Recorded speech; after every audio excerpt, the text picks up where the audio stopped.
Madam जहाँ रासमल जो किताब टे नावल जेके आहिनि मीहा नेहा जेके मुंहिंजे इंतहाई प्यारे दोस्त मोहतरम लंगर चन्ना साहब जेके जिन गिफ्ट कया आहिनि। इन खां अॻु में मैडम जहाँ रासमल जा ॿ किताब मां जेकर गुल हुजा मां मुंहिंजो जिंदड़ो कहाणी जा किताब अॻु में ई हिन इदारे तरफ़ां शाया थी चुका आहिनि। हीअ इन टे नावलेट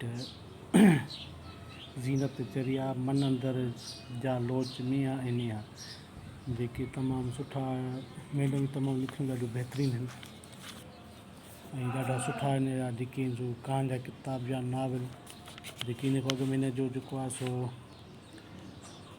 सौगात जेको आहे सो तव्हां नावल इहो तमामु ॾाढो बहितरीनु हिन जेको आहे सो जेका नावल शाया थी चुको ॾाढो भलो बहितरीनु जेका असांजा मैडम जा हीअ जेको आहे टियों किताबु आहे तव्हां ॾिसी सघो था ॾाढा बहितरीनु आहिनि जी ॾाढी लिखणी ॾाढी भली आहे ॾाढो माना तव्हांखे वणंदी जेके तव्हां पढ़ंदव।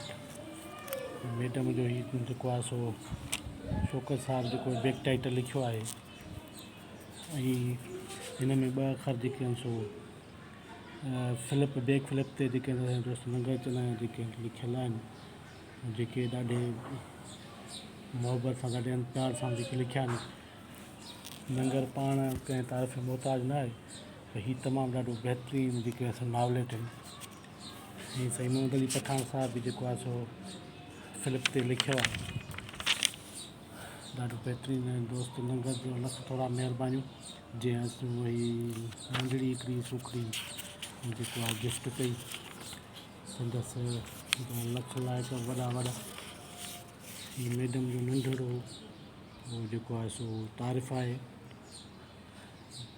जेको जेको तव्हां ॾिसी पढ़ी सघो था।